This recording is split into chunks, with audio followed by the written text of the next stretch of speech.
know, food is so much more than just a meal. It's a story brought to life with flavors and so much history.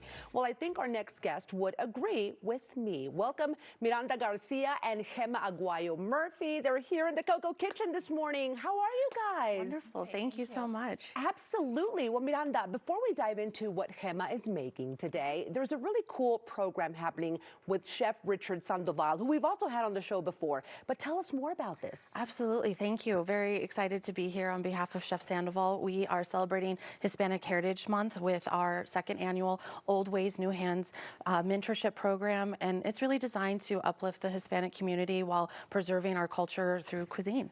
I love this. Well, it is a big part of our culture, though, Absolutely. when it comes to food and things that we've learned from generations. Now, Gemma, you were chosen for the program. Walk us through what that was like and how it all went for you. Yeah, so I am an online food blogger. I have a blog called Everyday Latina, and I share traditional Mexican recipes that were passed down from my mom and my dad. And they were my first teachers, but the opportunity to learn from someone who is an acclaimed Latin chef like Chef Richard, I was just in awe of him because not only did I get to sit and have a masterclass with him and learn from his whole team, but we also got to go to his restaurants and go to Cabo San Lucas, and just, it was such an amazing once-in-a-lifetime experience. Oh my goodness, it sounds so cool. And we're seeing some of those pictures of the experience that you lived through, Chef Sandoval. Okay, we're gonna have to follow you first of all so that we can get some more ideas from you. And what are some of the things you learned from Chef Sandoval that really stood out to you?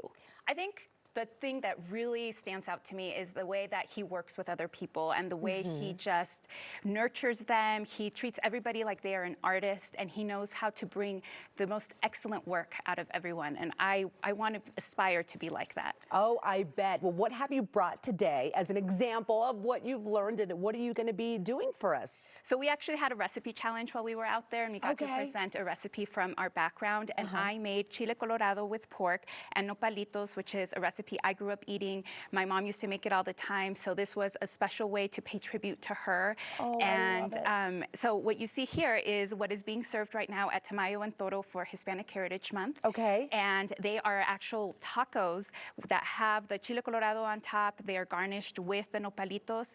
And then the really special part that everyone really loved, the way I served it, was that I added a little bit of Mexican crema on top. You gotta have that. It really cuts through the spice and makes it so good. Do you want to actually add some? Sure. You want me to just put it on there? Yeah, just I finish actually it off have right this in there. my fridge with salsa Valentina. Oh my gosh, and all it's so queso good. fresco, you name it, Yes. it's in my fridge. But I totally understand. Do you want me to put it on all three? Yeah, put it on all Totally three. understand when you say these flavors, these ingredients have really been passed down from our ancestors, even from my mom, my grandmother. You substitute, can you substitute crema if needed? I don't know anybody that doesn't like it, but you could do other things. You with can it. use, I mean, you can use sour cream, and it adds the same balance of flavors, and it cuts through the spice just like Mexican crema. But we recommend. Yeah, the but Mexican crema. it's better. It is better. Now, any tips for someone at home who wants to make this? I think make sure that you get those dried chilies. So this is made with dried guajillo chilies, which we have right here. They are very readily available. I have a lot of recipes on my blog where I show you step-by-step how to use them.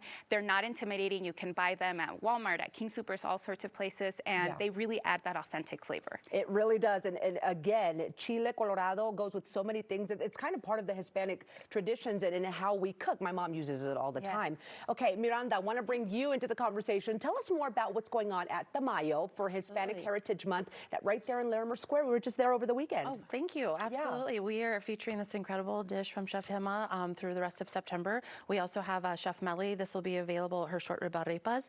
We have it at Toro and Cherry Creek, as well as Venga Venga and Snowmass Village. So really proud to have these dishes. So much good food, and especially as we are already in Hispanic Heritage Month. Now, how can someone apply for the program that Gemma did, which is the Old Ways, New Hands program? Yes, thank you. It's now a global campaign, and you can apply on oldwaysnewhands.com through October 15th. Through October 15th of this year? Yes. Okay, so you're taking submissions now. Absolutely. What a cool way to learn new things, and especially culinary when it comes to this great food. That's something really cool to do. Thank you both so much for being with us today. And what is it? You have a blog, or what is it? Okay. Everydaylatina.com.